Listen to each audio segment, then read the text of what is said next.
Hey everyone, welcome to Smash Trivia. I'm your host, Smash Trivia John. You can find me on Twitter, Facebook, YouTube, TikTok, and Instagram by searching Smash Trivia to follow everything happening with me. I'll be the one with the big old green head in the profile picture. So excited to get into this. This is the Gamma Analysis.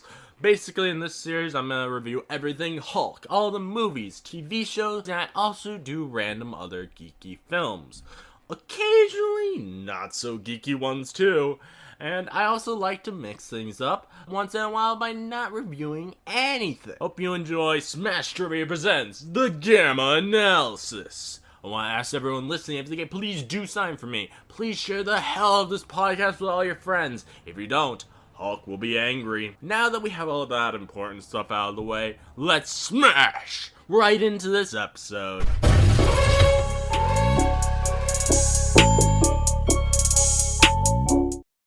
Hello, my Gamma friends. Today, I'm going to review Ghostbusters 2016. And I'm doing this with my friend and Billiam from TikTok. How you doing, Billiam? I am doing pretty good, and I am ready to defend, but also explain the problems I did have with this film. It's not so okay. This is a film where I never hated it nearly as much as most people. Yeah. I actually really liked it when it first came out. I didn't like it as much when I was watching again for the and for recording this podcast. But I think that's more of my sense of humor has kind of changed since then. And I was a teenager then, and I'm now in my 20s. So that's made a difference. Yeah.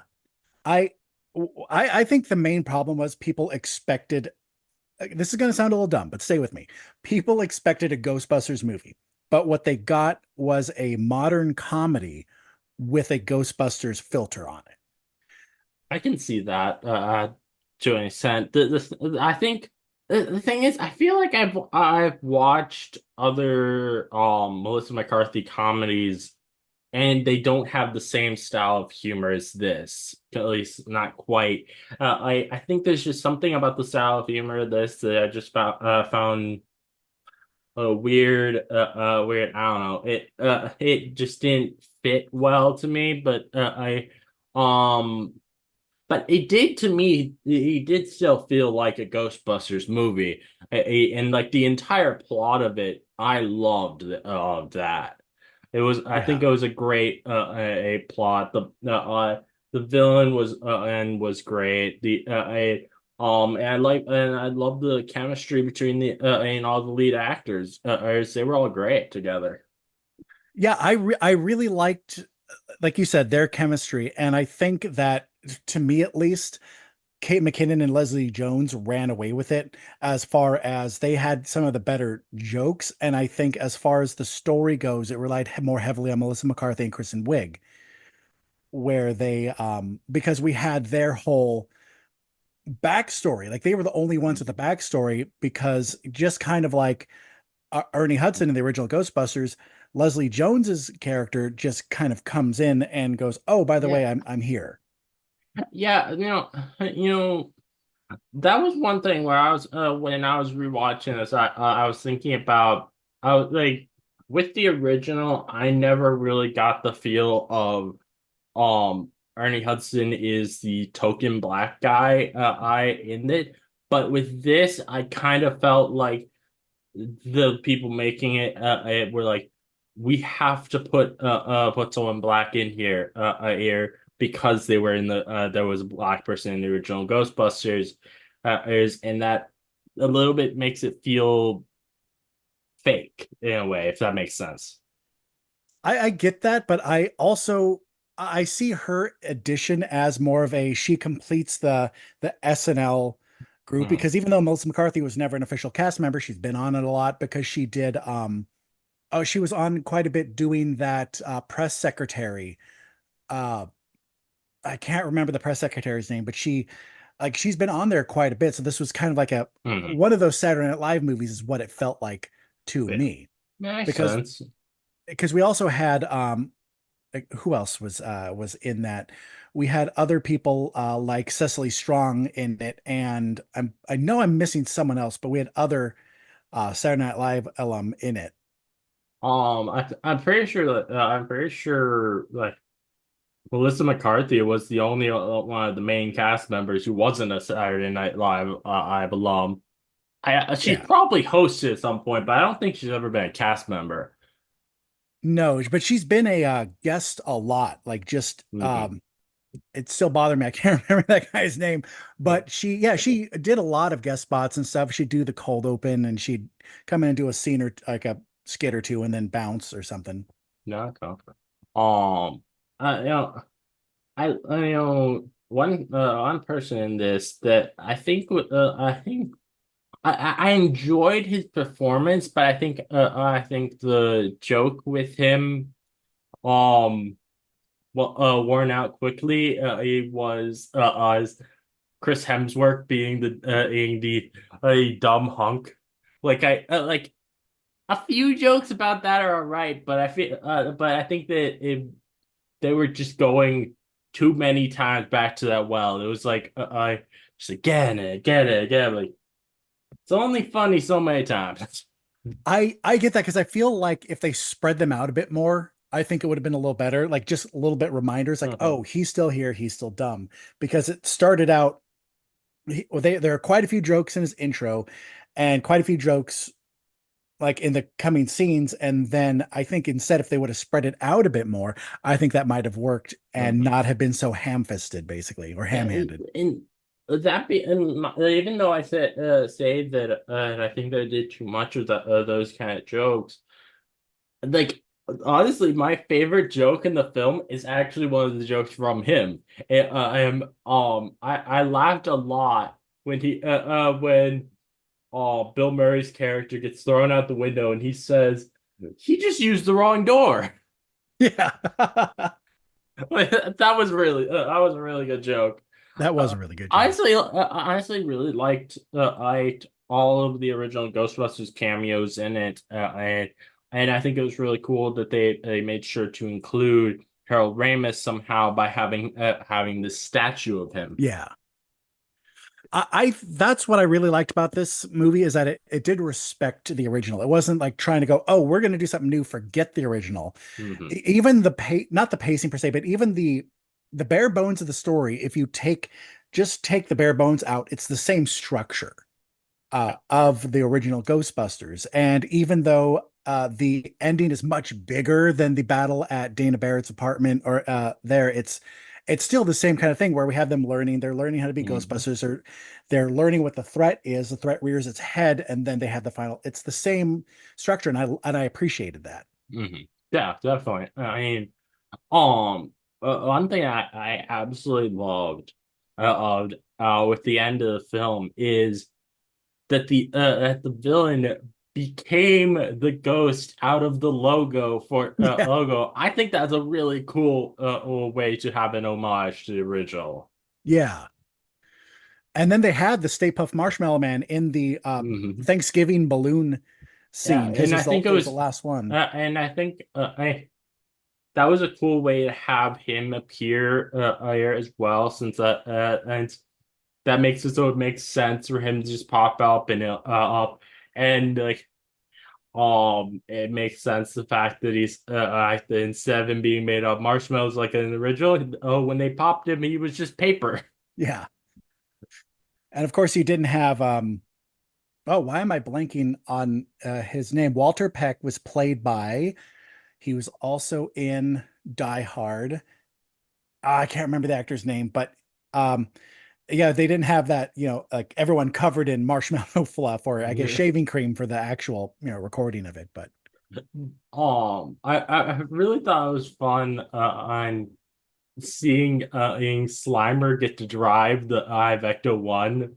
yeah, I really enjoyed that, and I thought it was fun that he got to have a girlfriend as well.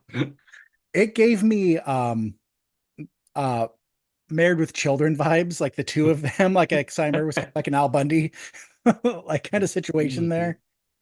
And I did like that because I like that Rewatching it, because I just rewatched it a couple, like 2 days ago, preparing for Yeah. recording with you, I realized how they set up the fight, like how everything ends with that scene where they pull up and they're saying, "Oh, Kate McKinnon says, be careful." It's basically a nuke strapped to the Yeah, back. that was I was interested in that. That I was like, so I get that they get the reason real life why they had that there because they needed something for the final act, but why did she put that on there in the first place in the actual world of the film? I'm not sure Yeah. about that. I actually had quite a few questions like that too. And the things that bother me about that another problem I have that I'll mention right now is that it just takes one line of dialogue to fix. Just go, oh, like I had to put it here because of this. Yeah, And that, the issue I had, even though I really liked that scene, was when they were all, using their side weapons and everything, all going towards the final battle. But how that the suddenly the proton packs and the proton beams could take out ghosts without a trap. And things like that, all they needed was one thing. All was mhm.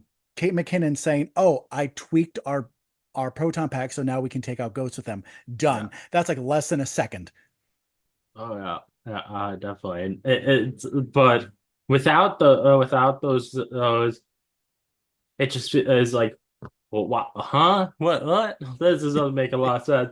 And so Yeah. that and like and the sad thing is, I feel like they could have very easily put things like in like that in there, especially since and I feel like there's a lot that you could have cut out to make time for that instead, and just from random jokes that aren't great. I Yeah. like another thing with the jokes in it that sign that I usually in films love to see is the jokes where it's just about how dangerous something is. But the fact but they used that kind of joke so many times in this, it just really got old quick. The Like same as with the dumb hunk thing. every time they were testing some new equipment, Kate McKinnon was saying, "Oh, by the way, like don't like they're like always backing up or protecting themselves somehow," or her saying, Mhm. "Oh, it's basically a bomb on your back," something Yeah, like that. Which, yeah, once or twice was funny, but every single time it's like yeah, we get I get that Holtzman, Kate McKinnon is a character who's kind of a little mad scientist like, mhm. but they didn't have to do it that many times for me to or for us to understand that. Yeah. Yeah, it was yeah, it was just a lot. And things like that, and the hunk, the dumb hunk are like, and why I say like I love the story of this. I don't love the humor of this. Yeah, because I did laugh a few times, but Hmm. what did come to my mind is that the original two Ghostbusters aren't comedy first. It's the story about the ghost busting and that world with comedy in it. This movie was comedy first with ghost And busting. I think as well, sign that they had trouble with understanding is the original Ghostbusters movies, even though they were are appropriate for all ages, they weren't the humor in them wasn't particularly targeted at children.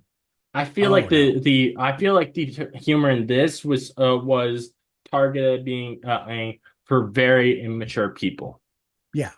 Like I it's very obvious with like the jokes of, oh, it's the Ghostbusters logo, but we added boobs. It's like, I yeah. okay.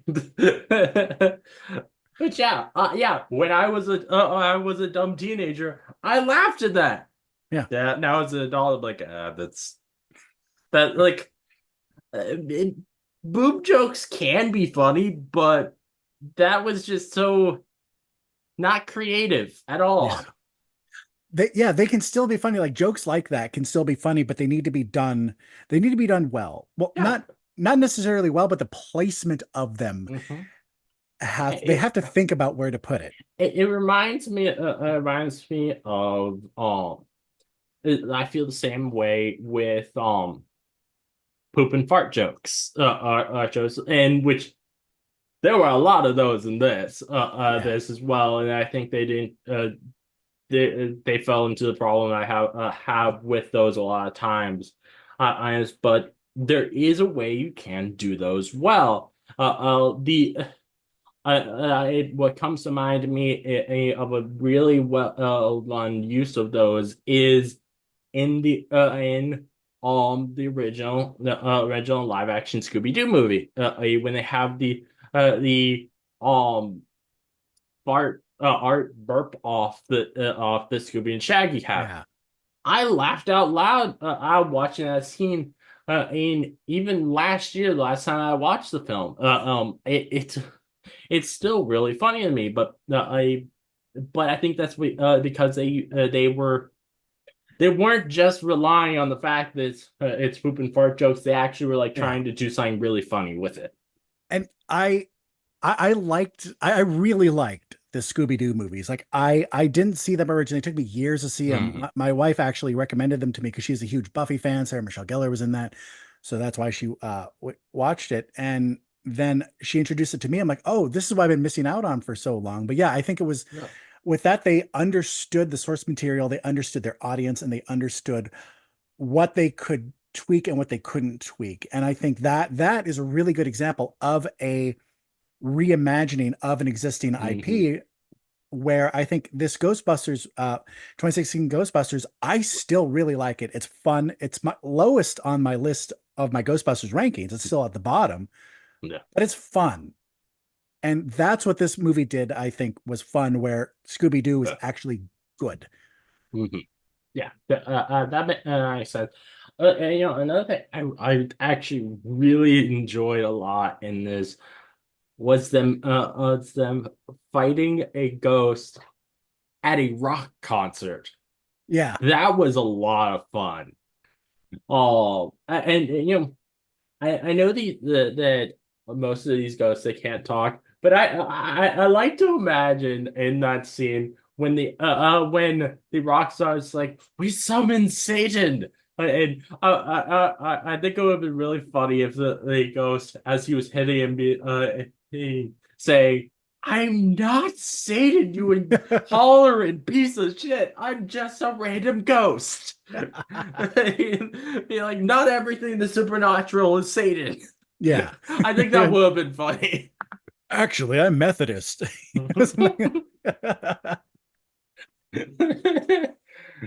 Oh man, I did, but I think I think this is a film where the humor is hit or miss. Mhm. But then there's but as we've mentioned, there are moments where it is great with Yeah. it, and I think I found the most moments of really laughing out loud within the final fight. I thought that was everything in that was a lot of fun and really cool. Yeah. One thing it's not humor, but I really enjoyed was when Kate McKinnon's character pulled out her new toys and started using them as whips against the ghost. So I thought that was really cool. Yeah, that little scene, the montage, not even really a montage per se, because it doesn't span that long of a time, but that scene where they turn the music up and she does that, I think is the coolest part of the movie because Mhm. she's my favorite character in it. And I think that we get to see that, oh, I'm more than just the brains, I'm badass too. Yeah, yeah, and I think and I enjoyed um the bad guy possessing Kevin Evan and like forcing people to dance. I thought that was really fun. On him turning New York into I'm assuming in like the 70s because I don't think it was meant to be the 80s like the original films because it looked like the films that were being promoted within it were older than 80s films. Oh yeah, what movie was that? I commented on I that too I when we were noticed watching it last. particularly there was a one of them was Taxi Driver, which I think was 70s. Yeah, I'm But pretty then sure. there are also one I don't remember what it was called. But I think it was like a 1920s film or something. So or at least the poster that I saw in the film looked like something you'd expect out of a 1920s film. Yeah. Um, I think it said on the poster that the star was Boris Karloff. Oh, so like no, I'm thinking Lon I don't Chaney. know. Never mind. I, I just to be honest, I don't actually know who Boris Karloff is. I've just heard that name many times when I've seen people refer to old-timey actors. yeah, he's the original mummy in the 1922 Curse of the Mummy. Or no, it wasn't called Curse of the Mummy. It was just called The Mummy. I know because I got the steel book on sale and Awesome. somewhere, and I was like, yeah, I'll add it to my collection just so I can Yeah, have sure. have more stuff. But yeah, that's the only role of his I can pull off the top of my head is The Mummy. Yeah, so I was looking up. He's in a lot of the classic like monster movies. He's in The Mummy. He's in Frankenstein. Um. He's in something called The Black Cat, at The Old Dark House, Black Sabbath, Terror, Raven, um, The Comedy of Terrors, The House of Dracula, Hmm. uh, uh, and one particular thing. It's not a monster film, but I found interesting is apparently he is in the um cartoon from the 1966 version of How the Grinch Stole Christmas. That's right. He is the Grinch, isn't he? I I'm didn't see pretty if it sure. was. I mean, I see. Yeah, he is. That's cool. But yeah, I mean, let me see actually when Taxi Driver came out. Because like it's a weird like if it so yeah, that was 1976. So I'm guessing this was just like an amalgam of a bunch of different decades. Is the villain turned the place into. Yeah, well, because he did bring out they said pilgrims because Mhm. the Yeah. was it the mayor or someone else said, "Oh, I just fought a like was attacked by a pilgrim or something like that." And then yeah, they had people from like I don't know when that uh what I'm assuming is the Macy's Thanksgiving Day Parade. I'm not sure which one that is, but yeah, he pulled from all Hmm. these different timelines and all these ghosts to do whatever he was trying to do to take over the world, take Oh over yeah, and at I least New thought that was York. really cool. Like this old town in New York. I think it would have worked. It would work better if it was just one time IMD made.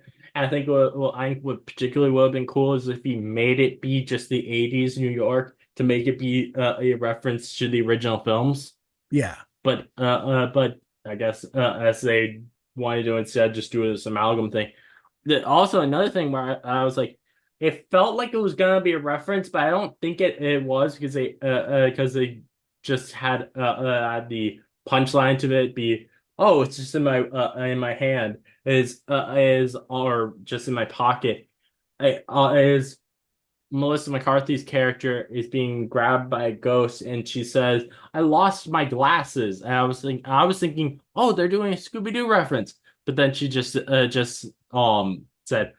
"Oh, it's in my hand." I'm like, okay, so it was just a simple, "Oh, it's in my hand" joke, not a Scooby-Doo reference, which I think a Scooby-Doo reference would be really cool in something It like would have been this. cool. Yeah. And I like references like that where it would take up, I mean, not necessarily a super fan, but just a fan to pick up on the fact that that would have been a Scooby-Doo reference. Yeah. I think that would Oh have yeah. been Oh a nice addition. yeah, definitely. Try- the I think so. Of the original Ghostbusters, which one of them's cameo did you like the best? Ooh, so are we including the one at the end with Sigourney Weaver? Sure. Because that is my favorite. Like her being Okay. Kate McKinnon's mentor. But Okay. I also like the fact that Ernie Hudson in everything post Ghostbusters 2, Winston is doing so much better because he owns his own business in this one, and it looks like he's doing pretty well for himself. In the video games, he went back to school and became a doctor. And then in the new movies, Afterlife and Frozen Empire, he's like some super rich businessman. And I think Mhm. that's kind of like them going, "Oh, like sorry for that that we had to give up a lot of your character in the original one to Bill Murray because that's what the studios wanted." And but also at the same time, it's like same time, um, so Ernie Hudson as in like a few months ago, after our Frozen Empire came out, he let people know about how um unlike what people come to expect about actors, he's not rich. He has always been underpaid for roles, including the Ghostbusters stuff. So it's a little it's kind of crazy that that within these all these universes of Ghostbusters like we're gonna make him rich in these even though we're not gonna pay him enough in real Yeah. life. Like wow, that's a It's like your uh job giving you a pizza party instead of a raise or something like that. It's like, we'll make your character rich. You're not, but we'll make your character rich. it's almost like a fuck you. Your character will be a well off. But we don't care about you though. Yeah. Um. How about you? What was your favorite of So the okay, I think I gotta go with either Bill Murray because I thought it was cool the idea of of someone trying to debunk them yeah. or Ernie Hudson's just because I thought the joke was really funny with the in that scene but honestly I liked all of them and um Dan Aykroyd being a taxi driver, and Yeah. I was saying that he ain't afraid of no ghosts. This was great. I think I gotta go though with Bill Murray's Yeah. which saddens me to say because I do not like Bill Murray as a person. Yeah. Yeah. Especially with like it's not even just recent, a lot of stuff has come out. There's just been stuff about him in general, like of not It's being like right, he like why he was let go from Charlie's Angels because of how awful he was to Lucy Liu. yeah like but particularly for me I when it came out like 2 years ago that there were like dozens of accusations against him from different women. I was like, okay, great. I don't like this guy anymore. Yeah. Wait, wait, it kind of which those accusations not so much with this film because I think I'm able to I think separate the artists from the art Mhm. more with older films, but with films that came out after I heard about out all that, it really affected my eye viewing of him, and particularly with both old Ghostbusters: Frozen Empire and with his appearance in Ant-Man and the Wasp: Quantumania. Yeah. Like particularly the Ant-Man and the Wasp: Quantumania one, I was like, ugh, because his character in that. Have you seen that film? I knew he was in it. I have not seen it yet. Okay, but his character in the film is a very douchey character that it reminded me a lot of what I now know about him in real life. Yeah. So, and it's really hard for me to enjoy something when someone's character in a film feels a lot like the asshole that they are in real life. And I do like understand that too. And I agree. Like I commented on your video about the Captain America new Captain America movie. We Hmm. do have to make decisions like this, like Yeah. what is important to us. But especially with movies It- like Ghostbusters, we also have the fact that it was a passion project by Dan Aykroyd and Harold Ramis. We mhm. also have other people in it Yeah. where and he's so ingrained now and actually in Hollywood and actually still not doing a lot. these days, but Mhm. it's more important for us now, especially to speak with our money or lack thereof of Yeah, supporting the thing of going, hey, this is what's important to us. yeah, definitely. Um, which I still did go see the Ant-Man and the Wasp: Quantumania and Ghostbusters: Frozen Empire, but um because I knew that he has very small roles in both of Yeah. those, but I do think I really agree that we it's um I have always felt that that morals should always come before entertainment, Yeah. and um I respect anybody who feels differently. I don't I'm not going to tell everybody else you're not allowed to go see these films, but I'm just not that I just don't not every film I'm gonna want to go see myself. Of I never watched the Flash film from last year because of all the things that I heard about Ezra Miller and the disrespectful old CGI cameos in it. Yeah. I never saw that one either. I skipped that one. And I was super, super excited to see Michael Keaton Batman again. I was excited to see Supergirl on the big screen. Um, and I thought I was so stoked. And then I was just like, after all that stuff came out, I'm like, I Yeah, can't. I just can't see this. and even if I wasn't trying to be better morally, it also just kind of ruins the excitement to watch something like this when you know these things about it. Yeah. It it sours it. And Mhm. because movies are kind of an escape, you just watch something, you watch a story Yeah. and you're focused on that story and that's what you're experiencing and enjoying. But if you can't Hmm. tune out the real world because of Oh yeah. something someone in it has does, that 100% affects my enjoyment of it. Yeah. Like I've always said that Marvel movies are an escape for me. Even though they are an escape for me, I still will hold them to having some morals. Yeah. And that's very important for me. There was someone who I had followed actually on TikTok who commented on that post that I did about Captain America 4, or they said you will still watch it. I'm like, that's such a rude thing to say, just assuming that I'm gonna back down from my moral stance, and it's because of being interested in a movie.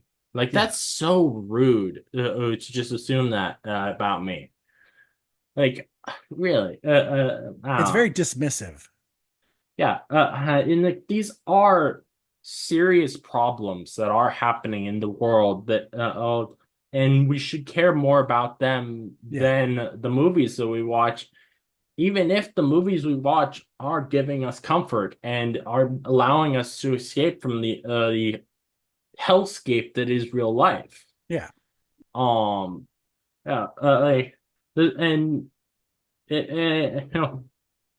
I both will say no. I'm not gonna watch something from Marvel if there's a with sign like the character of Sabra, but I also am constantly pushing them to have more representation Yeah. because I think that is also important morally to give give everybody representation and things like that. I worry me that um certain people at Disney don't seem to want and I worry that they are going backwards in that representation, and that's gonna really piss me off if that happens. Yeah. And it also feels like whenever there is something big with a lot of representation, not only we have to but not does the review bombing and things like that from just like angry, hateful people, not only does that have to be dealt with, but the fact that that will affect moving forward, like how Disney does stuff, because they'll see going, Oh yeah. oh, we did this thing, and look at all the hate it got, and look at how it affected us. They, So but they we're not gonna, also though sadly they get the wrong lesson from things sometimes like um a recent Marvel film that came out, The Marvels. I absolutely love that. it didn't do well at the box office.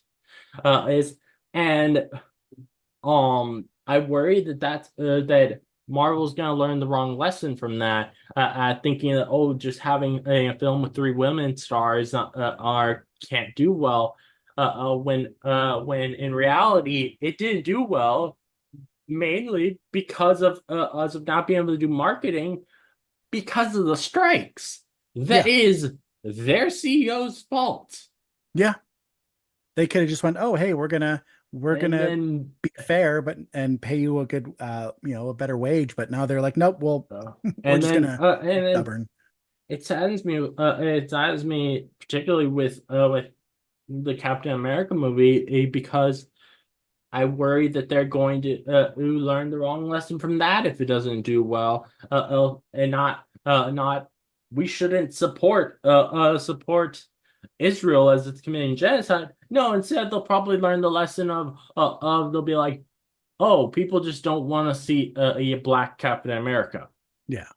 which is I, a pretty fucked lesson if they get that out of it. it really is because they learned they it always seems like they're about to learn something and then it doesn't really come to fruition or it Hmm. doesn't move beyond that. Like I was really excited for a Sam Wilson Captain America. I was really excited to see Anthony Mackie as the lead. I really, really wanted to support that, but it's hard to do that now.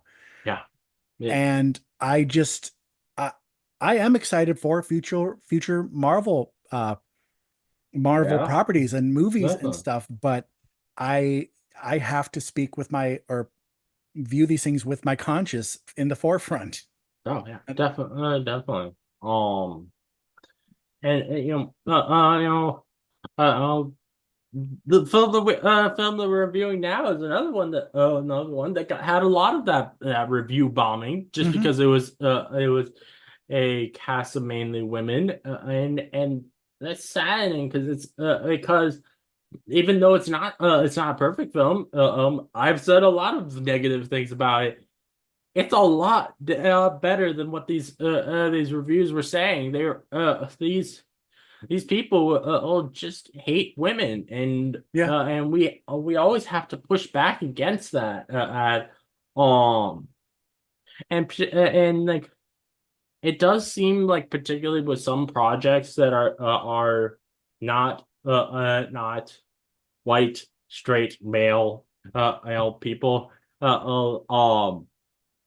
There's though some projects do well regardless. There are some projects it seems like people just decide from the moment it is announced that we're gonna hate this no matter what. We're not gonna give it a chance, yeah, which I think was the case with this Ghostbusters film.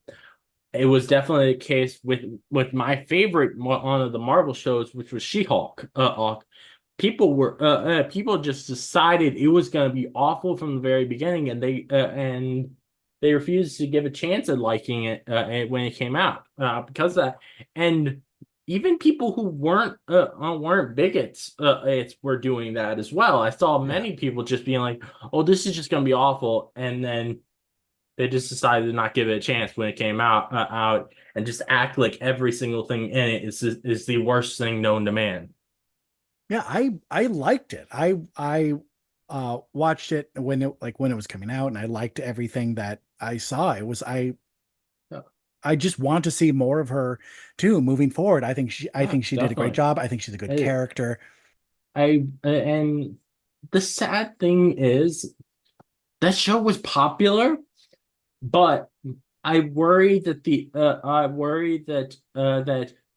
Marvel's going to listen to the loud negativity that came from it and not have Yeah. her do more because of that. Even though and a lot of people will try to tell you that it wasn't popular, but I've looked at how many subscribers that they gained during the time that it was coming out. They gained a lot of subscribers. Yeah. And I also worry just because of the fact that Tatiana Maslany, who played She-Hulk in it, she is a very pro-Palestine actress. Mhm. and I worry that that also could be affecting her chances of coming back. Like they could pull a Melissa Barrera Yeah, with her and just go, oh, we yeah, don't, yeah, we don't want any of that. We don't want to cause like any drama, so we're just going to get rid of you, kind of thing. yeah. I definitely worry about that because there are a lot of people who are sadly supporting Israel in their genocide in Yeah, Hollywood. yeah. It Uh, that it's I do believe that there's a lot of things where I can look at someone who looks opposite me and go, okay, I don't agree with you, but I yeah. can see that. But this one is a lot harder. It's so So, much harder for me to look at that and go, anything but come on, mhm. what, why? So how I look at it is I'm not gonna refuse to watch anything that has a Zionist in it. But there are particular things where I think that um the person is so awful that I will vote to not watch it with my money. I um like with Captain America 4 because as the actress playing Sabra, she's not just someone who blindly is supporting Israel because he fell for their propaganda. No. No, she created their a propaganda for them. I think just like with a cult, um, some people are victims, but then there are some people who surpass the as victimhood into becoming one of the abusers. Yeah. And I feel the same way with the actor or Michael Rappaport, or he Oh God, is him. Yeah. like he has made it his mission to spread propaganda for Israel. Yeah. Um, but then there are other actors who I just am like them posting one time I'm in support of Israel because they didn't really understand what's going on, or them simply not talking about anything on the subject because they're not online. I'm not going to refuse to go see the stuff because of that. That's fair. Yeah. But the director of Deadpool and Wolverine, posted signing in support of Israel in October. But that's him posting one thing. That doesn't mean that is at least in my mind that's not on the same level as someone who's literally created propaganda for them. Yeah. Because at the very least, looking at with the thing you posted in October, you can say that, oh, there was this attack. Whether or not what you believe or how you view how you view Hamas or anything Yeah, like that, people died. People died bad. Like yeah, you can yeah. look. Oh, sorry, I Yeah, just and hit the I mic. think you You can. can look at it like that. Mhm. And most people don't understand the fact that that what happened in October was not just a terrorist attack. It was retaliation. Yeah. Most people don't understand that, and I'm not going to demonize someone just because they don't understand something. Yeah. Yeah. Um, I fully yeah, understand that. Just because you don't know, like we don't know what they were thinking at that time. We don't know what, like, where do they get their news? How do they, like, yeah. what is being fed to I, them? how I feel like most of the people who posted stuff in support of Israel, they're not people who are online very much. They are people who just saw the news that there was an attack and they decided to post sign for it.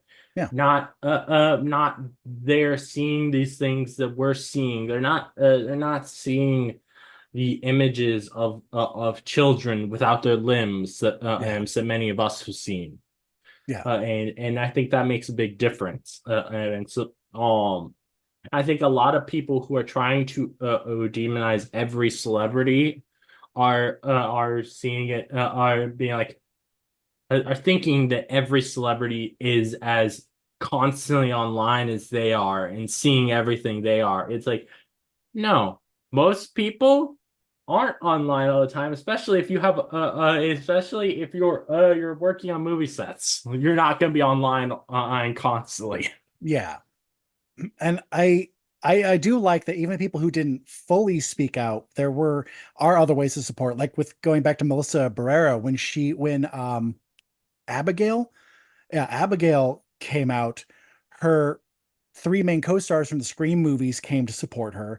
Yeah. Um, David Arquette came to support her, and I I knew forgot Matthew if Lillard came, and yeah, that's right. even though he never was a part of the Scream films with her, Yeah, but he still came to support her. He's also, even though he's never posted about it himself, um, like he's been there on panels at Comic Cons with Melissa Barrera as she's talking about it, and he's yeah, nodding as it's happening. So you can tell he is on the right side. He does care about what's going on. He's just not someone who's posting constantly. yeah, Um, yeah. But that made me happy to see that, like, that Jen Ortega and Mason Gooding, and I can't remember the woman's name who played Mason Gooding's character's sister in the Scream movies, but they went, and David Arquette and yeah, Matthew Lillard. That did make me happy. yeah, and you know, before all of that stuff with Melissa Barrera, I was honestly one of the people who was like bring Matthew Lillard back to the franchise. Yeah. Eyes find a way to say to explain him being alive still. Ill. But now I'm like keep him as far away from that franchise as possible. Yeah. Possible. Let's he can keep being villainous in the Five Nights of Freddy's franchise instead. Oh yeah, I love Matthew Lillard though. Oh, so I would hate to find out something about him. Yeah. Yeah, still one of my all-time favorite horrors, all of my all-time favorite movies is 13 Ghosts, which has him in one of my favorite roles because I think he was such a cool It's character. so I haven't ever actually had a chance to see that. I really want to at some point, but I do think it's really funny the fact that he was in that, and then afterwards he would play Shaggy, in Scooby Doo movies, is um and which there is which one of the Scooby Doo cartoons is called Scooby Doo and the 13 Ghost. So I think All right, I like I that. thought that I think that's a cool connection between them. Yeah.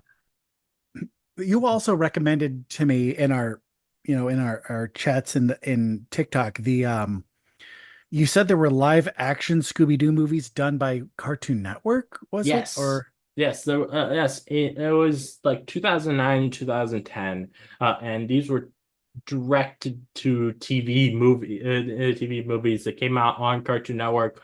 Um, and they were prequel films about the team while they were in high school, and they were just nice. and they were meeting each other for the first time. And I like the effects might be worse than the um James Gunn movies, but I still really enjoyed them. Yeah. And I think there's a different feel to them that I really enjoy. Even though I enjoy the feel of the James Gunn ones as well, um, these ones really do well the Looney Tunes like quality that the cartoons have. Yeah. Like in these like there are literally moments that feel straight out of a cartoon with Scooby Doo. Oh, he paints a hallway and goes down it, and then the a villain tries and it's just a wall. Yeah. Like you wouldn't think you would see something like that in live action, Yeah. and it was so cool to me that we actually did. So Brings to I mind, definitely still recommend you try to watch those at some point. I will put them on my list. Yeah. But that brings to mind, I just heard, God, was it Mark Summers podcast or Conan? One of the some other podcast out there was having an interview with someone who did a voice for Wile E. Coyote versus Acme, that movie that was shelved. And it Hmm. just, every time I hear about it, just sounds so good. And I wish it wasn't just thrown on the shelf for like insurance Yeah. purposes or whatever. Yeah, that's like I think it's absolutely insane that they did that. Like, if anything, and so well, I think it would have been popular had they not had none of this happened in the first place. But to be honest, when Warner Brothers started seeing the backlash, they should have immediately been like, we're gonna reverse decision and release this Yeah. because then the film is an underdog. It is going to do well, whether it is good or not. Yeah. And Warner Brothers would then look like the hero. Yeah. They'll go, look, we Like listened why? to the So people. why? Like I don't know why they chose to keep with it. But yeah, I just like you. I think it would have been really good. I love the premise of it being a Looney Tunes court case. Is Yeah. where Wile E. Coyote is suing um Acme because their the bombs are kept injuring Yeah. him, and the fact that it had John Cena and Will Forte, among other people in the cast. Like, this would have been a lot of fun. Yeah. And it's sad to see that it didn't that it's not happening now. Just like it really saddened me that Batgirl is There we go. not coming out. I was wondering if you're going to That bring that up. Yeah. Yeah, that like I think Batgirl would have been probably people probably would have enjoyed Michael Keaton's return in Batgirl more than they enjoy than the Flash, Yeah. because he appears in that, and unlike the Flash, Ash, it is still this very gothic like looking film, Yeah. and um but all and you have these and there are different elements to it, and I think people would love. Like, Brendan Fraser was gonna be the villain in it, That would have been so the cool. and the directors of it are the same directors who did both Miss Marvel for or Disney Plus, and the two new Bad Boys movies. Oh, nice. Like, I, that's crazy that AZ all of that, and they are like, no, this couldn't possibly do well. yeah. Like, so you mentioned John Cena. So since we're already off the Ghostbusters topic, but you know what? Naturally, so I'm that's that's Yeah, great. that's Who I is go off your on tangents all the Oh time no, on the podcast. this is like an actual, we're having an actual conversation, so I like that. That's good. Uh who is your favorite wrestler turned actor? Oh man, to be honest, I never really watched wrestling, so Yeah. I don't know a lot of them. But I But you know think I would movies. go. I think I would probably go John Cena, just because he has really embraced the ridiculousness in ways some wrestlers turned actors haven't. Yeah. Um, I think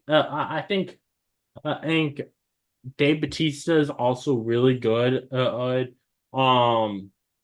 Though I think he kind of lost a little bit for me of my I loving him, not because he did anything wrong, just that he kind of changed his career to be less of my taste, which is with films like the Dune movies. Anyways, he uh, uh, he he wants to become more of a serious actor versus John Cena is like, I'm going to embrace the absolute ridiculousness as of Yeah. who I am, and I love that. So I definitely think I would go with John Cena. There was a point when I would have gone with The Rock, but now that I know that that he has decided he's anti woke and anti cancel culture, I'm like, Yeah, I don't like you anymore, dude. Yeah. I don't understand when people say anti-cancel culture because it's always been a thing. Like Yeah, like even back no, in the 20s, 30s, 40s, like whatever decade, if someone said something people didn't like, that person's career would suffer. yes, It has always been a it's thing. yeah, it's not cancel. It's just canceling people. It is you did a bad thing, Yeah. and you're facing consequences for that. Yeah. Which you should face consequences for that. Yeah. And like especially in situations sexual assault ones where you're where someone is being someone is um a non-consent essentially touching people on Yeah. set, they need to be removed for the protection of the rest of the actors. Yeah. Like um you know and it's weird where The Rock is will say that, but that say that he's anti-cancel culture, anti-woke, but then um you can tell that he does want some consequences for people, as he said that um he wants to find who made Rebecca Ferguson feel uncomfortable on a film um because because that upset him that when she announced that she felt uncomfortable on a film, and she didn't say who did it. Yeah. But like it's weird to me that he says he'll say something like that, but then at the same time he's like, oh, I'm against cancel culture and wokeness. Like, are you, or are you just trying to get more power in your career by appealing to the right? Or also, do you not properly understand what it is? I think he does. How it looks to me is he saw that people particularly on the left were starting to lose favor with him in recent Yeah. years, and he was like, oh, and a desperate move, I'm gonna try to appeal to the right. I think is what happened, Yeah. which is so dumb because time and time again it is shown that even though the right might embrace you at first, in the long run it's going to be detrimental for your Yeah. career to try to go to them. Right-wing movies are tiny. Mhm. You're not going to get more roles because you as you support right-wing values. Like a Kirk Cameron. Kirk Yeah, Cameron just keeps doing those mega church movies and things like that. And that's really what he's done since you he know, I started. it though it's not quite the same situation because The Rock is a man and the right does like men a lot better. But look at Gina Carano. Gina Mm. Carano, she said a whole bunch of shitty things, making the left hate her. Disney fired her, or she went to the right. They embraced her at first, but literally as soon as her next movie came out, which was a film made for the right-wing streaming service Daily Wire, Ooh. the right was all saying that the film was too woke, So filmed by the showing the Daily fact that Wire. yeah, showing the fact that yeah, they just hate women. They're not going to just they're not going to support you. They like the idea of a right-wing woman, but they still hate women. Yeah. But it just does goes to show how yeah, the right might embrace you at first if you give them show them oh, you like them, but then and after a while they're not going to care about you anymore, and that's and your career is just going to go down. Yeah. uh I about I do think it's cool though. The idea of wrestlers becoming actors, because a lot of wrestling is actually kind of Yeah. acting. So they're already good at the craft when they're joining in. Um, I also like seeing football players become actors. There's one particularly that in recent years that I've really enjoyed. Let me see if I that make sure I'm getting this name right. Um, yeah, Marshawn Lynch has recently been doing a lot of comedy acting, and I've really enjoyed his comedy. He was Hmm. in Bottoms last Oh year, yeah, I see and that. he also I really enjoyed his appearance in Will Arnett's Murderville show. I did not see that. Yeah, but I think it's really a cool people from other kinds of entertainment trying to become actors. I think it's really fun. Yeah.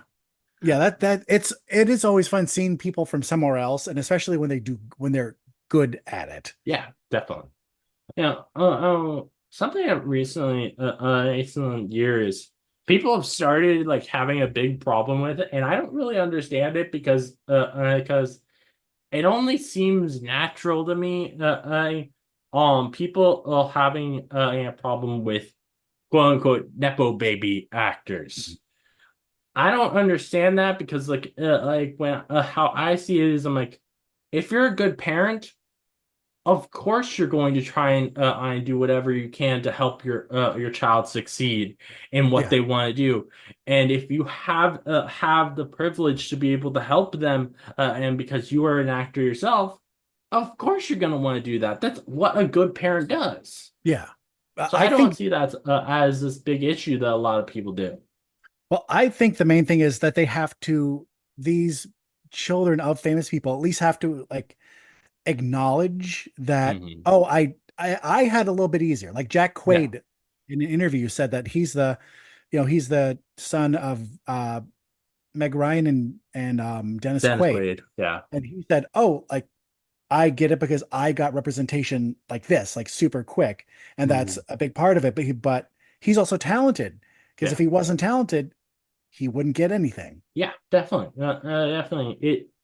So it helped him, but I think it helps you at the start, but as you keep going, it's really not and you become particularly within acting, you just become like everybody else. You have to have a good performance or you're not gonna be able to keep doing it.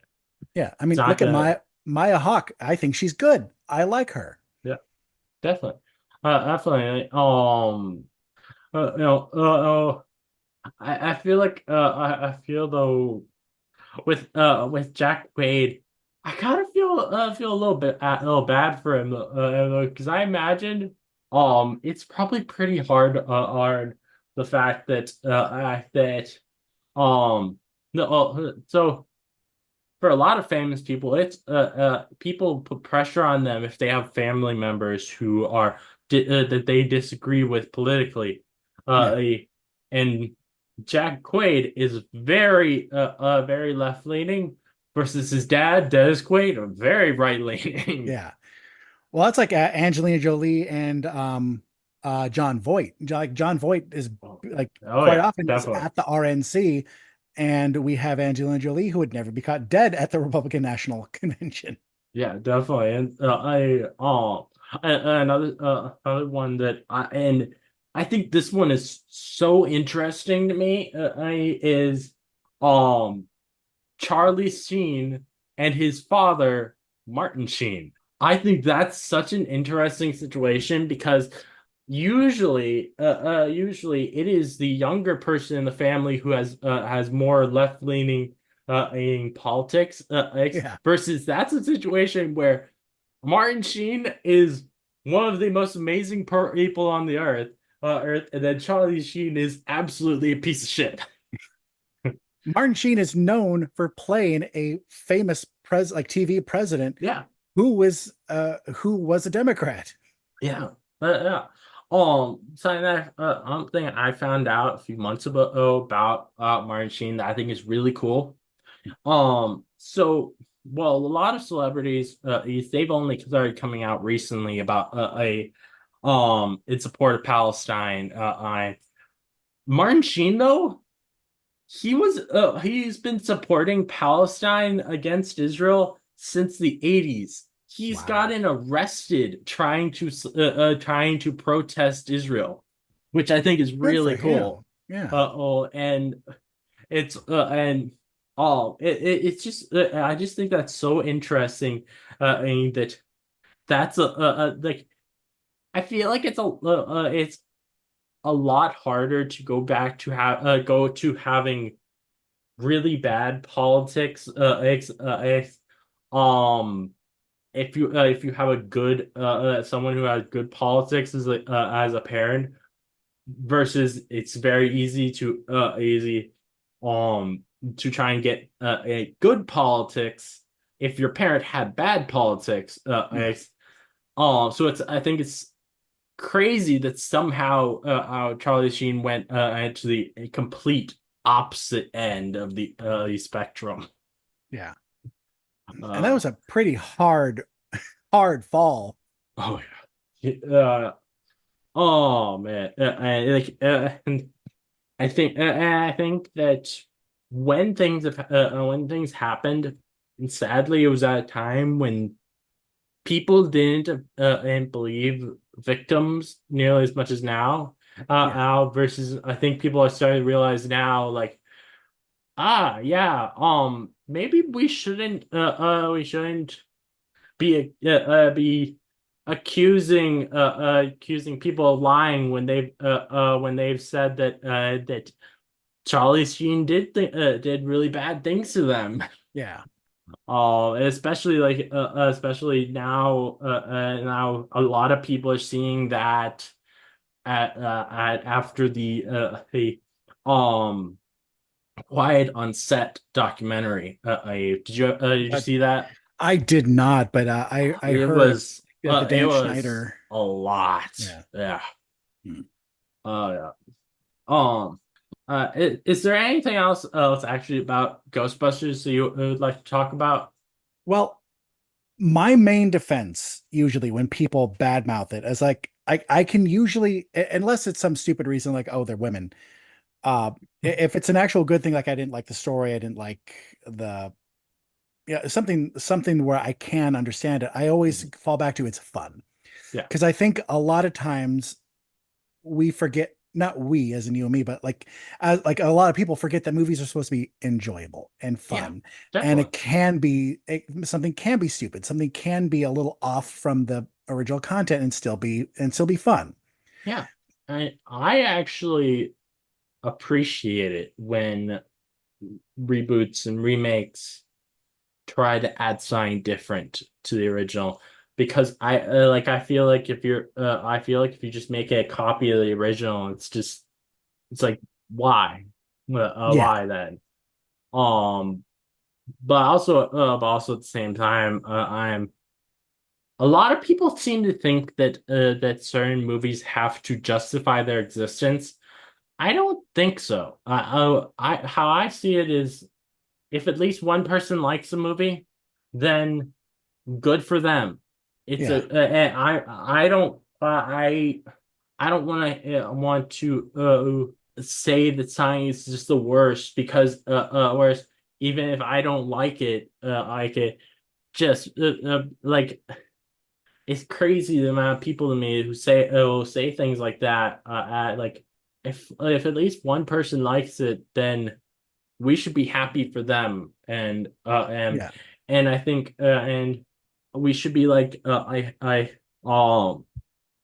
if they want more of it then let's get more of it for them and we just don't have to watch it if we don't want to.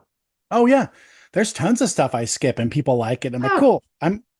I'm glad. Like I'll watch people like I was never a big Game of Thrones fan. I haven't watched House of the Dragon, but if you like it, great. yeah, like you don't. I'm glad you're getting so much content for something you love. Yeah, it um there was so much in the last few years with Marvel of people being like oh I didn't like this is the worst they should stop doing this and like what you're not getting is this was made for a different part of the audience. Yeah. you had 10 years of films that were made specifically for your taste. Yeah. They're now giving stuff to different parts of the audience, and you can't handle that. Just let the people who are enjoying it enjoy it, and still root for more of that while also more of what you want on so that everyone can get what they enjoy. Yeah. I Yeah, mean, there's stuff for everyone out there because on my show I talk about or I try to find out about all the movies come out during the week and I'll talk about them and I'll judge them based on my likes. But I always say, hey, if I thought something didn't look interesting and you do, don't listen to me then. Like go enjoy what you want. definitely. And because it's like I'll give my opinion because it's me Yeah, and I'm talking about it, but don't let me yuck your yum. yeah, and also don't make it your entire personality to hate sign Yeah. and say that nobody's allowed to like this thing. And you're just an asshole at that point. Yeah. I think especially now when we're looking back on the effect that Twilight had, it was when Twilight was coming out, it was a cool thing to hate it. And but look at how many kids who or people who kids back then got into reading because of it Hmm. and or found a movie they liked Yeah, and that is are they great books and movies? No. But again, I wasn't the target audience. yeah. It's If you like it, you do. and I think a lot of people are really overly critical about things these days. They think that everything has to be this masterpiece or it's not good. I'm like, why can't it just be a fun thing to watch? Yeah. Like we're talking about Ghostbusters now just a few months ago when Ghostbusters Frozen Empire came out, people were shitting all over it. And I Yeah. went to see it and I'm like, what's you guys' problem with this? This Yeah. is fun. Yeah. Like I I mean, really enjoyed that. I could, if I wanted to, I could probably pick that movie apart. But why? Because I enjoyed it. Yeah, Like, are there like I do think it had some pacing issues. I think it tried to do a little too much with its story, but I liked it. yeah. It I was enjoyable. I got more busting, more mhm. ghost busting, and that's what I want. Yeah, and like what I liked about it was it was this mix of the feel of Afterlife and the feel of the originals. Yeah. It was this perfect blend between the two.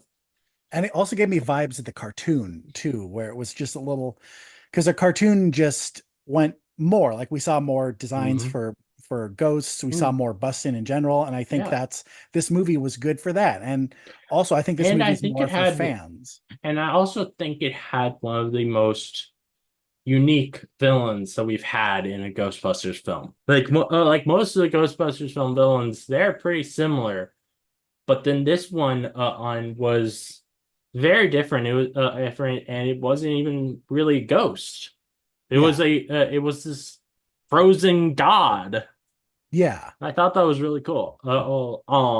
But people were just freaking out over it, being like, "Oh, this is so bad." I'm like, why do you have to why do you have to put down things that other people are enjoying?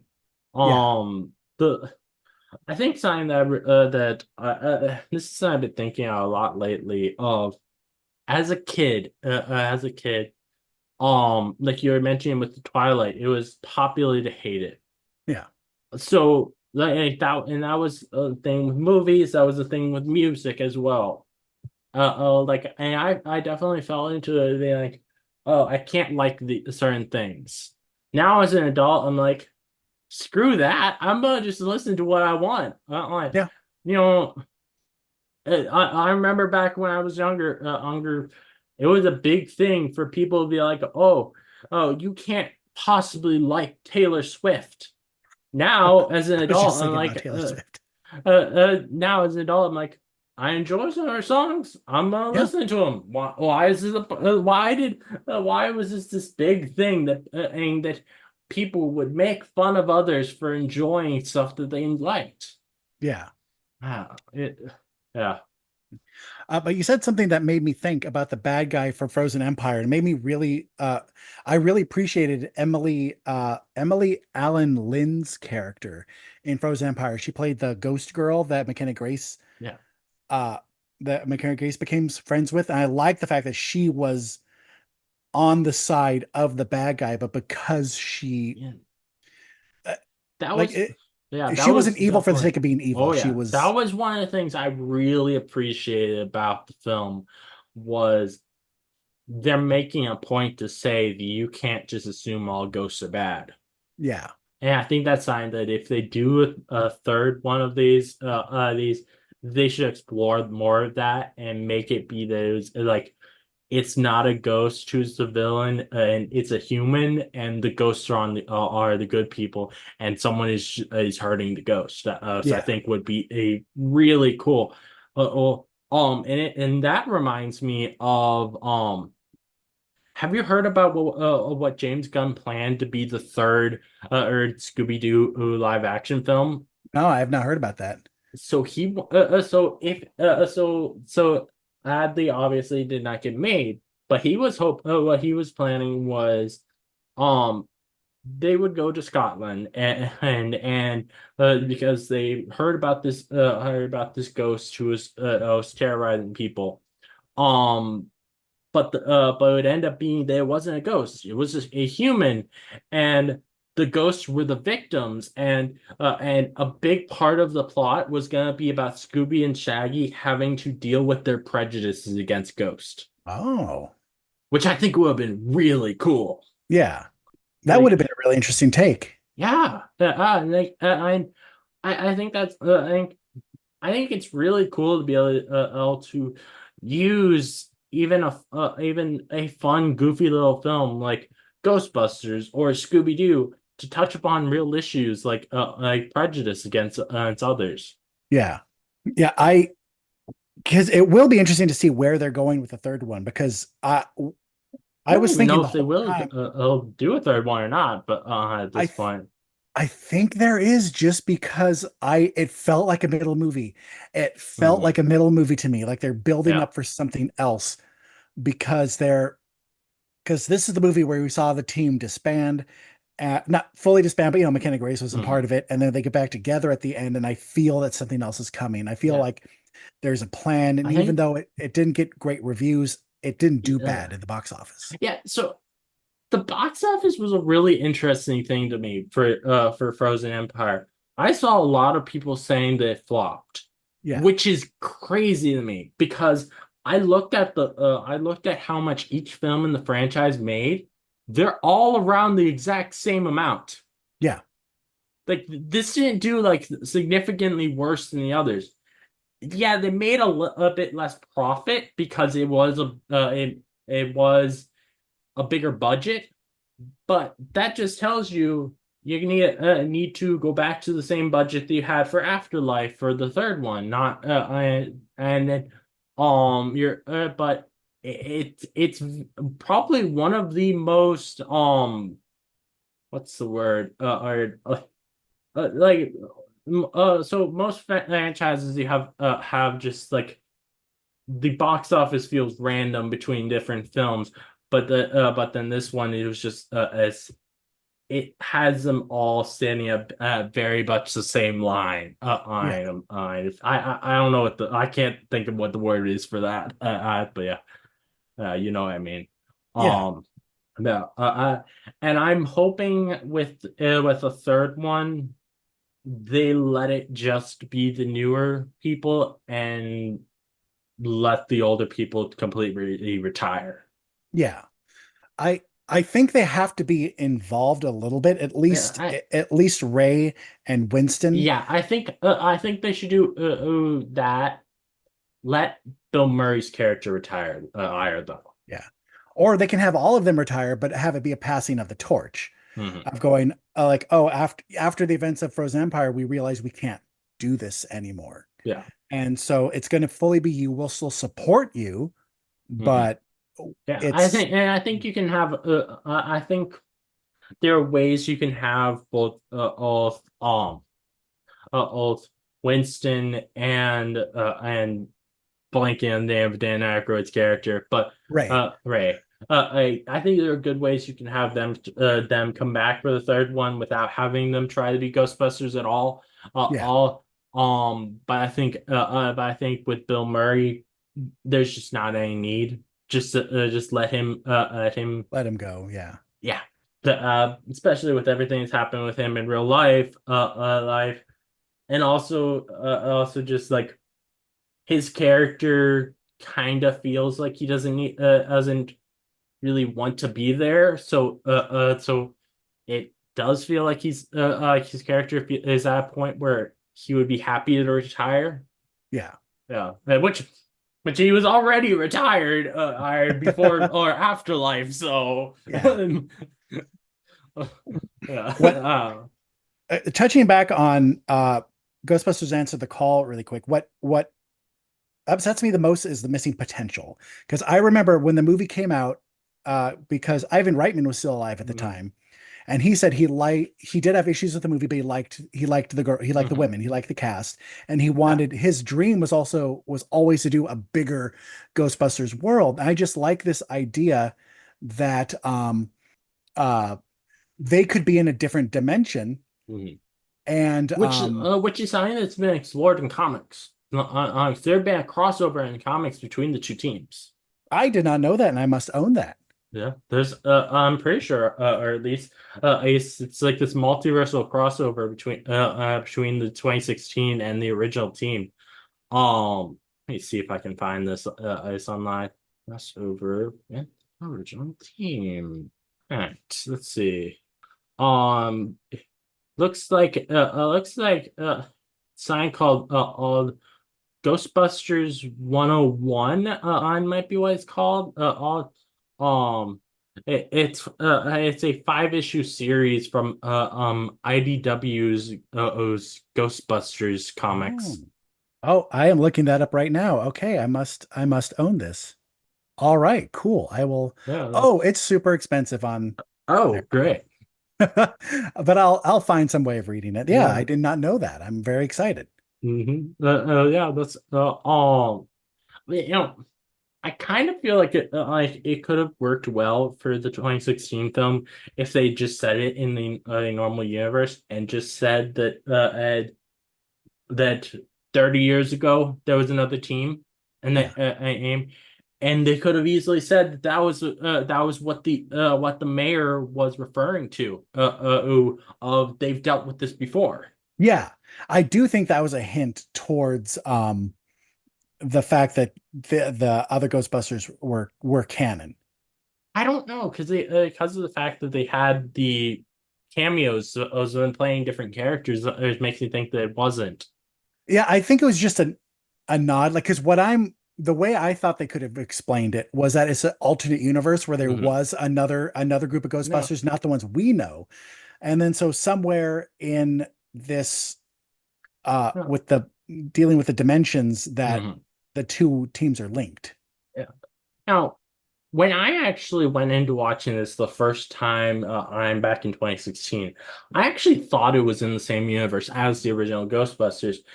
Because I remember I can't find it anywhere online anymore, but I remember a promo for the film where it said 30 years ago there were these people teaming up to save the world from Ghost. Now there's a new generation of them or something. Yeah. A I remember a promo saying that, and that made me think that it was in the same universe. I can't find that promo anywhere online anymore, so I don't know Yeah. if I'm just crazy or what.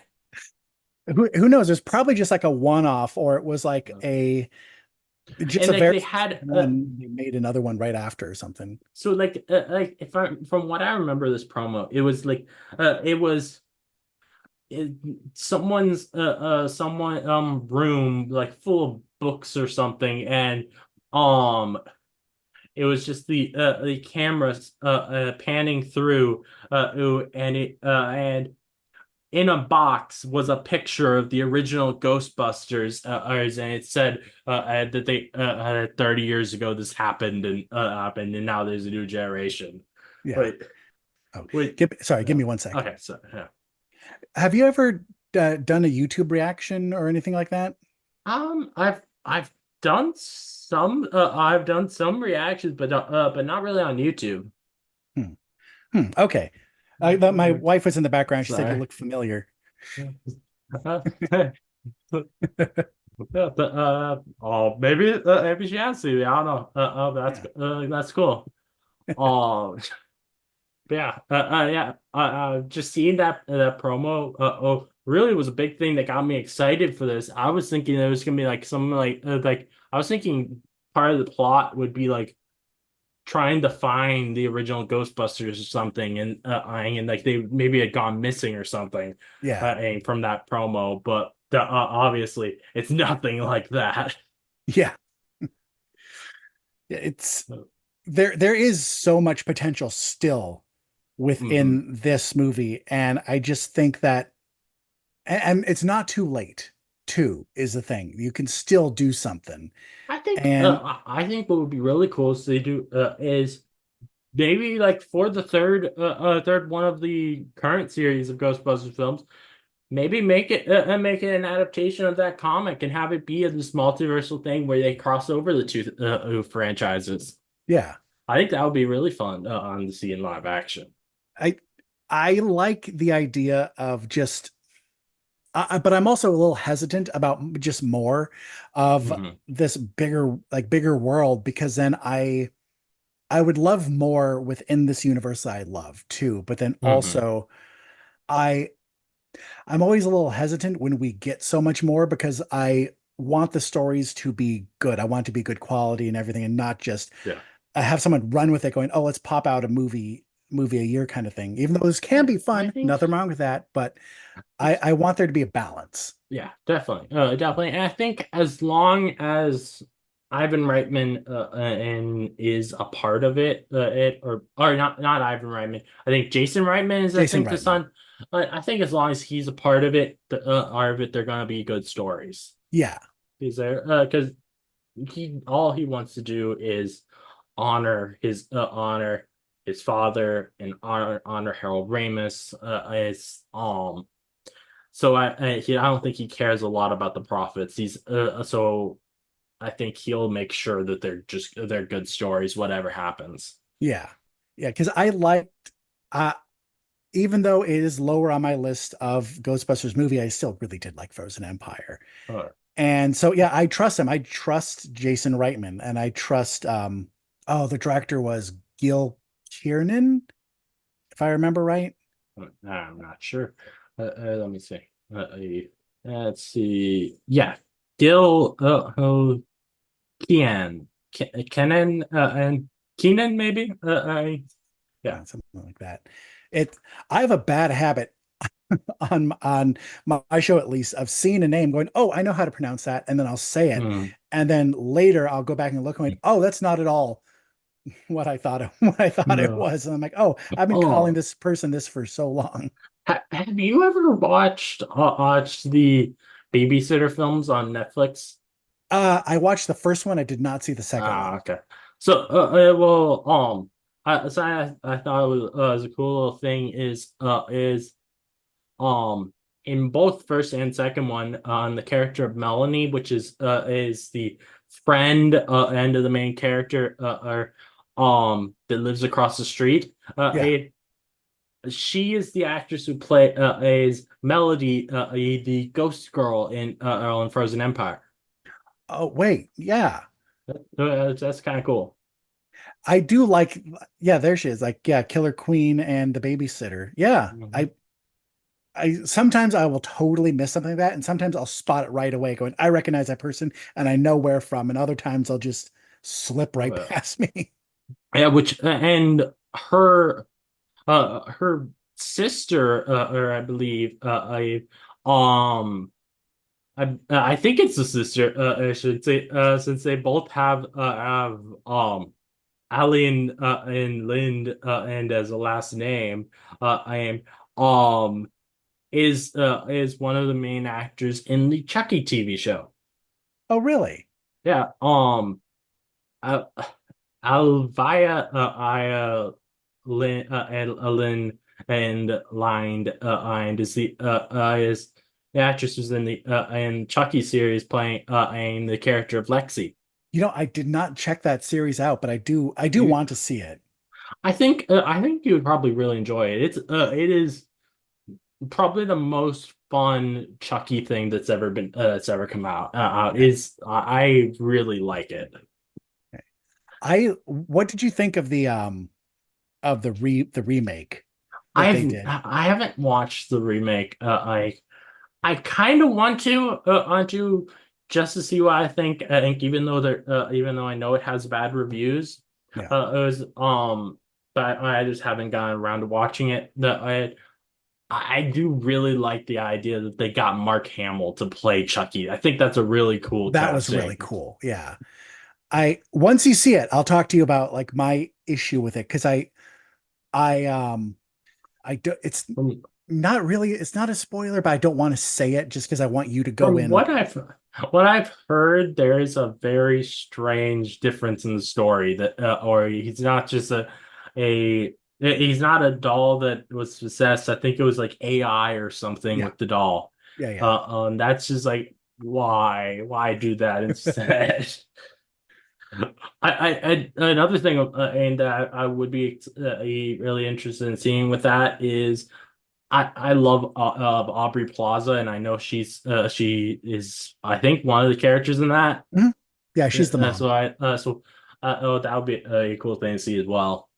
Yeah, I think that I saw what they did. I could appreciate the changes they made as in trying to modernize it or freshen something up, but also I don't think the story would have suffered that much by keeping it a like serial killer soul in it. It could still have been an AI run doll. It still could have been this like new tech-based thing, but I didn't think that it would have suffered if they had kept the Mhm. why can't I remember the serial killer's name?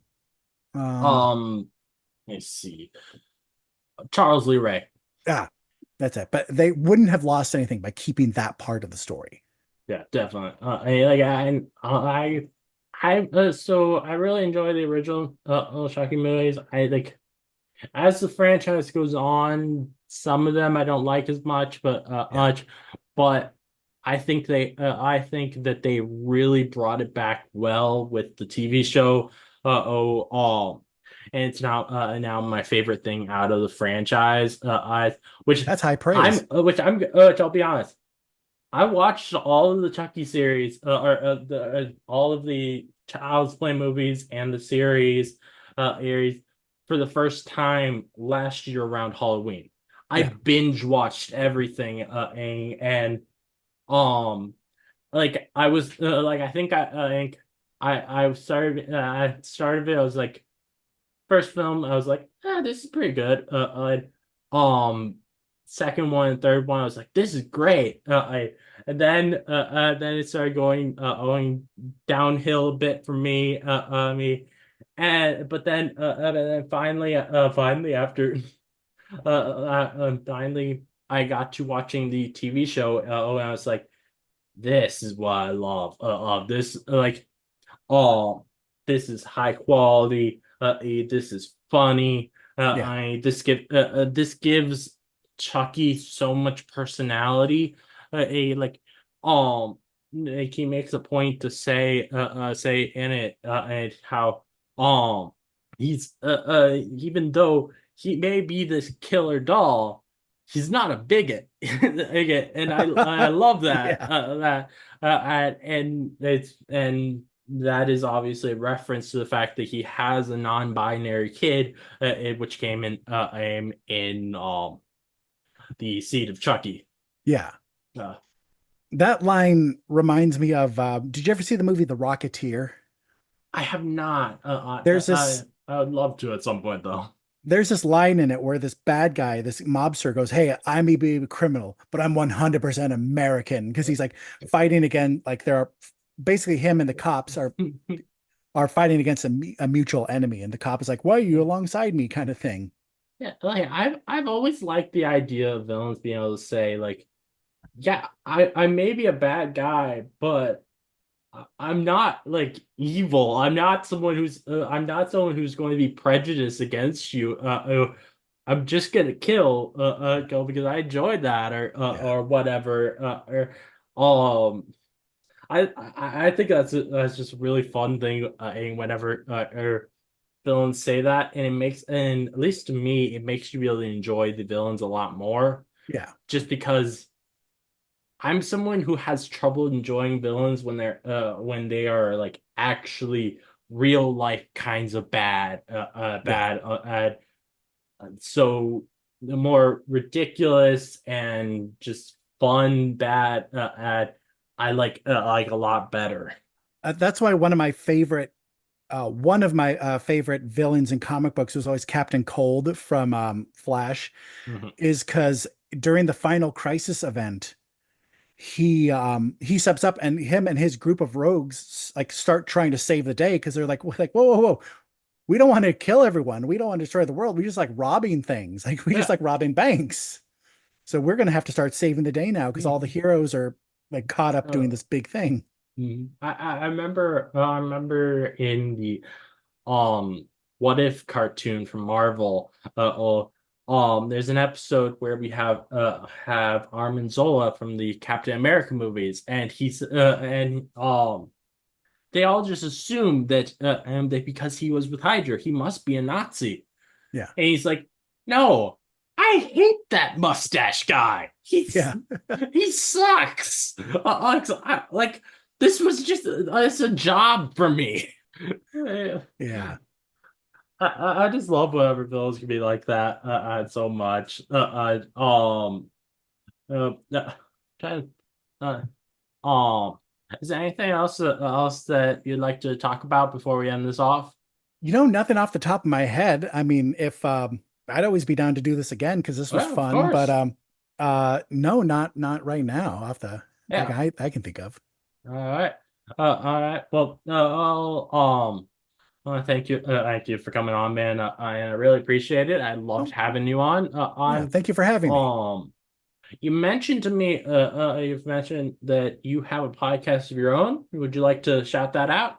Oh, sure. It's called Future Flicks with Billiam. And it's a it's a very current show. So I've done 315 episodes, but you don't go back. I've improved so much since the beginning. Because I talk about all the movies coming Mhm. out during the week.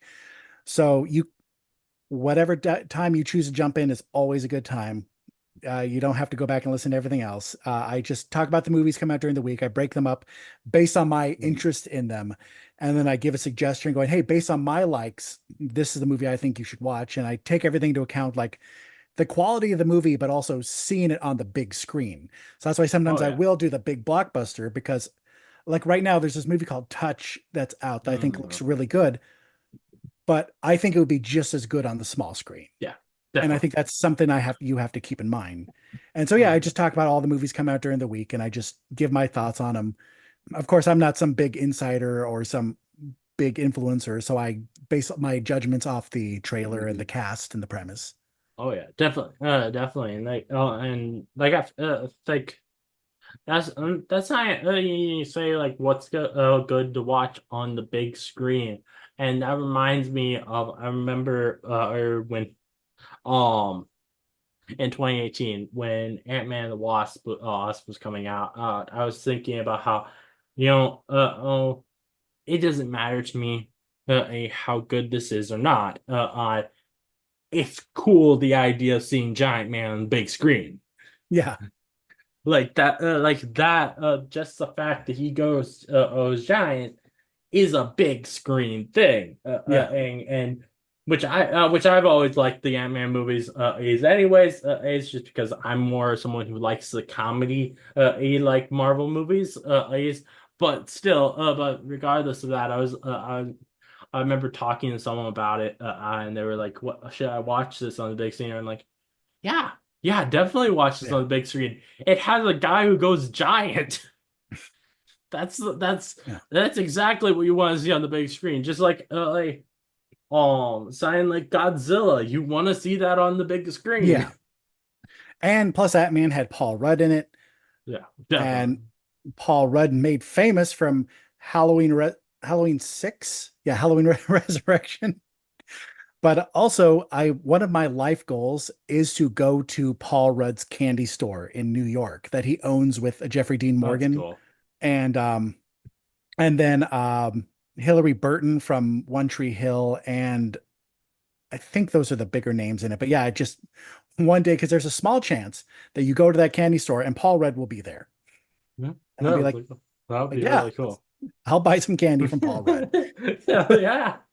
I like something that I would love to do at some point is um go to Kevin Smith's comic book store. Or I think that Oh would be yeah, really cool. yeah, yeah, The I think it's called the Smod Castle or something, and which is I just think that would be awesome because I love Kevin Smith. He's both I love his films, but also he's really a big thing that inspired my style of reviewing any stuff of being like I want to talk about the things I like in something. I don't want to spend time on the stuff that I don't.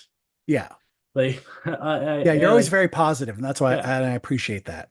thank you. And like that, and he's the person who really like I heard him say that that's his view, and I was like, I love that. Yeah, He I there's been a clip of him talking about it going around a lot recently about where he was on Michael Rosenbaum's podcast as talking about it, and he said I could die at any point. I don't want to spend any more moments of my life being negative.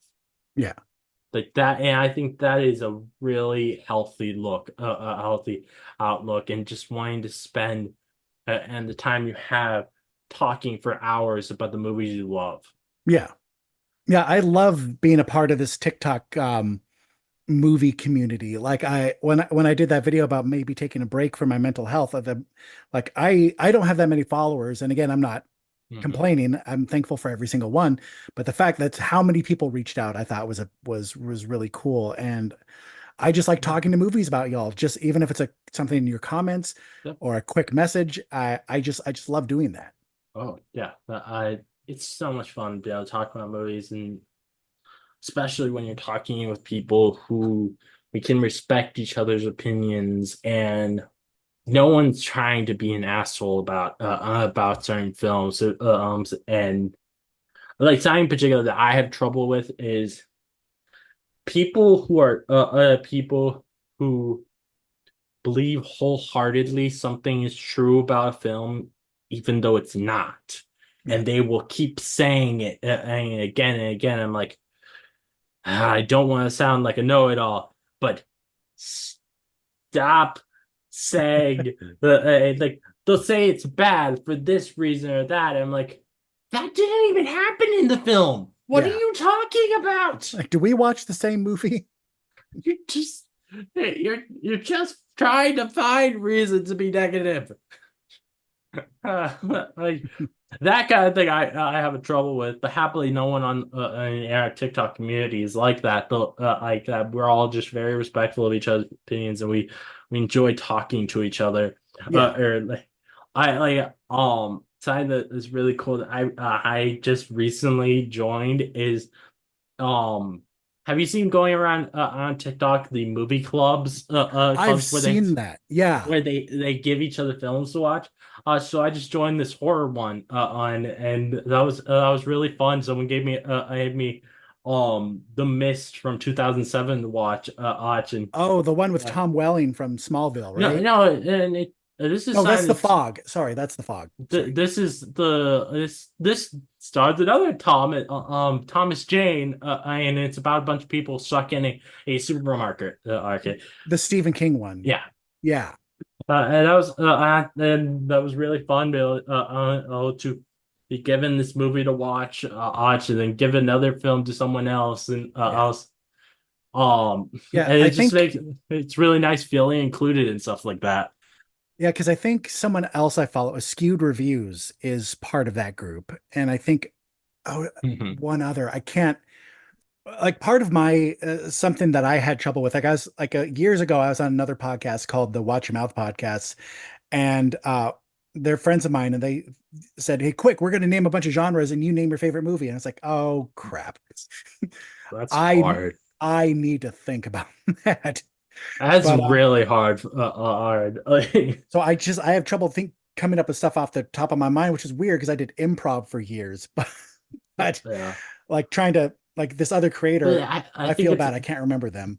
it's hard with something like that because that's I think it's less improv and more just like you're like I want to give the right choice of what I actually think is my favorite. And Yeah, with so many films out there, it's hard to choose a favorite for a lot of things. Like I've only recently started being like I've watched these things enough. I'm very willing to say these are my favorite films. yeah. Which like I one of them is one that literally just came out last year, and it's an indie film that I just immediately got attached to and just and have watched it a whole bunch of times since, and it's called Onyx the Fortuitous and the a Talisman of Souls. You put that that's on my 41 movies to watch when I'm 41 list because Yeah, you put it on there. Yeah. it's and it like I think that's one that you will really enjoy. Oi. It has a lot of a Scooby-Doo or Ghostbusters feel to it. Yeah. But it's very much for adults. So it's raunchy comedy mixed with that, Nice. which I think is a really fun combination. Yeah. I look forward to it. I'm gonna put them all on a excuse me. I'm not sure if you ever saw my Blu-ray backlog video I did where I have that random the wheel going around, but I'm I gonna put these on a think wheel so. too. Okay. Oh yeah, I Oh, went through my whole Blu-ray collection. I said these are the ones I either haven't seen or it's been years since I've seen them. So I put them on a roulette wheel and nice. every once in a while I'll spin it and go, okay, that's what I'm watching. And then it'll also help me weed out movies in my collection because I That's have cool. a lot. I mean, not Yeah, a lot as far as some of that's our really cool. mutuals probably, but a lot from Yeah, my some of them house. have a ton of films. I think the thing is, I would love to get into physical media collection, but I don't have a lot of money, and I don't have any way to be able to play these films. So I would have to buy I both a DVD player or a Blu-ray player and a TV that has the correct holes in it to connect them. Like that's expensive if to Yeah, try and start a collection. And it's much easier for me. So the only collection I have is a Funko Pops, which you can see behind me. yeah, I noticed. Yeah, Because those are like $10 a piece. yeah, That's really simple to be able to do.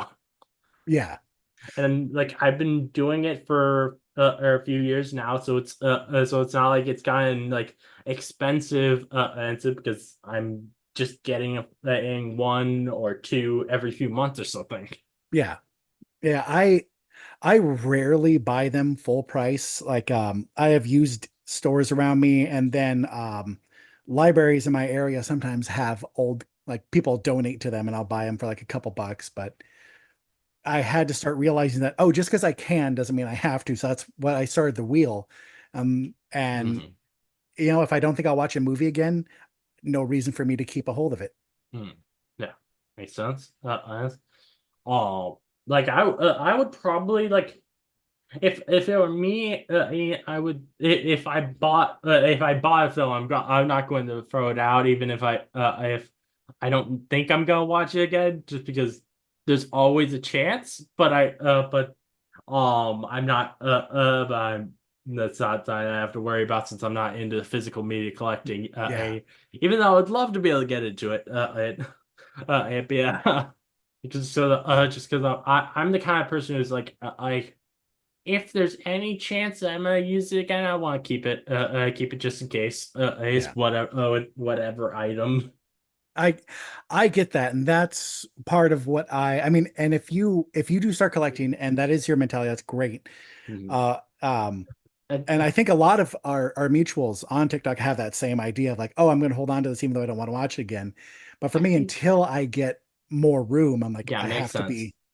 I think particularly like part of what would make me want to do that with movies is just for in case they don't um these DVDs or Blu-rays stop being made and they're not on streaming services. Is because then like 20 years from now, if still want to watch it, I could go back and watch it. Yeah. But also that means that it's gonna go up in price over time, and I can sell it for a lot of money if I wanted to. So it'll be like it'll be an investment going, hey, Yeah. I need a new Well, car. Let's get rid of these. yeah, for example, sign that I that part of me wants to buy, but I don't want to spend money on just because I want to be able to watch this film, but because it's not on any streaming services, is one of the first ever films from James Gunn's career is a superhero comedy called The Specials. And when I found out about that, I was like, I want to see that. That sounds interesting. I've never heard of that one. I'll This have to is put that on it's the a list. like it came out around the same time as the Scooby-Doo films, and it was a film about just like superheroes living in a house together. Oh God, yeah, look at that. Oh, Rob Lowe, Thomas Hayden Church, Yeah, Jamie Kennedy, of course, Sean Gunn, Judy Greer. Wow. Okay. James Gunn even plays one of the characters himself in it. I saw him right. Yeah, that's. I will also keep an eye out for that. Yeah, I've found that there is apparently like you can buy a copy of it in another country, but a country off their version of Amazon. But I would then also have to get that region's like DVD player. I don't want to do that. Yeah.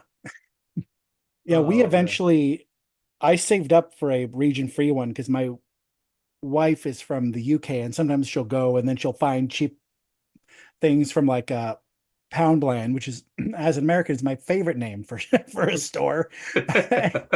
And then she'll come back and then so we get to add things to our collection for like pretty cheap, Oh yeah. but yeah, I've never heard of that one, so I'll have to add that Mhm. to my Huh. list.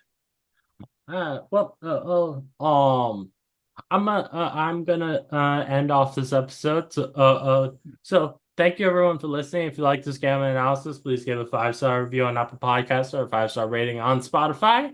I'd love to hear your thoughts on the episodes. Please let me know. If you'd like to listen more from me, please subscribe. Many more game analysis from me coming, so keep on the lookout. This again is your host, Smash Trivia John, signing off.